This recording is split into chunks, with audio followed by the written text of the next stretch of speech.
تخيل انك تسافر لاخر الدنيا وتشوف علم بلادك يرفرف في عاصمة ما تعرفها. تفرك عينك وتستغرب، بس تكتشف ان هذا مو علم بلدك. العلم هو هوية الدولة، البصمة اللي المفروض مستحيل تتكرر. بس لو طالعنا أعلام العالم بنكتشف ان هذه البصمات فيها تشابه. ناخذ على سبيل المثال أعلام بعض الدول العربية. طالع علم مصر مثلا، أحمر أبيض وأسود وفي نسر في النص. شيل النسر صار علم اليمن، اكتب الله أكبر صار علم العراق. ومن فترة قريبة لو حطيت نجمتين خضر مكان النسر كان بيصير علم سوريا القديم. هذا التشابه في منطقتنا ما جاء من باب الصدفة، بل له جذر تاريخي واحد يعكس وحدة ثقافية.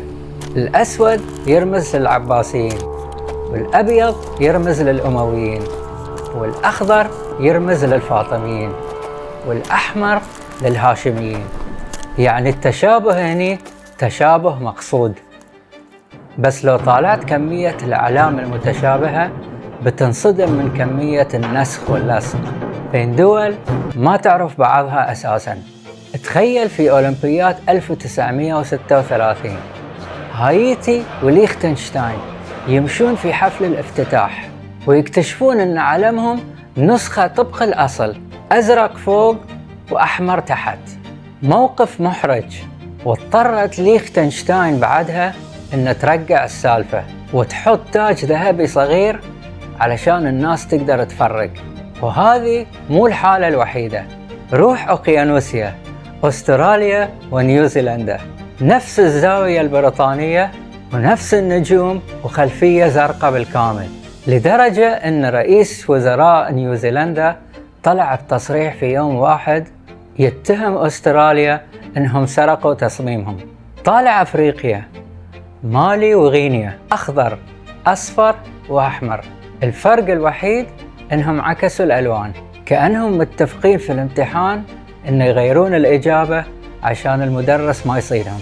ونفس الفكرة صارت بين أيرلندا وساحل العاج، أخضر وأبيض وبرتقالي، بس ترتيبهم معكوس. وحتى أمريكا الجنوبية ما سلمت من السالفة. كولومبيا، فنزويلا والأكوادور كأنهم طقم واحد طالع من نفس المصنع. وجمهورية تشاد ورومانيا، أزرق وأصفر وأحمر، تطابق يخليك تشك في نظرك.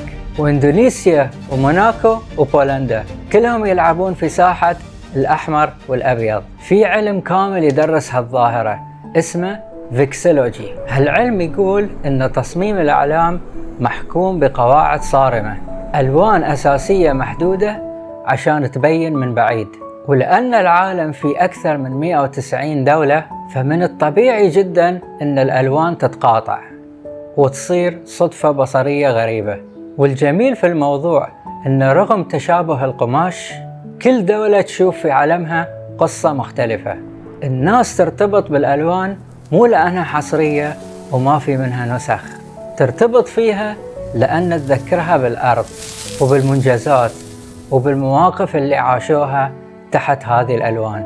السؤال مو ليش الدول ما تتعب على تصاميم مبتكرة. السؤال الصحيح شلون قماش مستنسخ يقدر يخلق داخلك انتماء يخليك مستعد أن تضحي بروحك عشانه. وهذا كان الخط الخفي، الراية اللي ما ترفرف من القلب، مجرد قطعة خام تستر عورة السارية.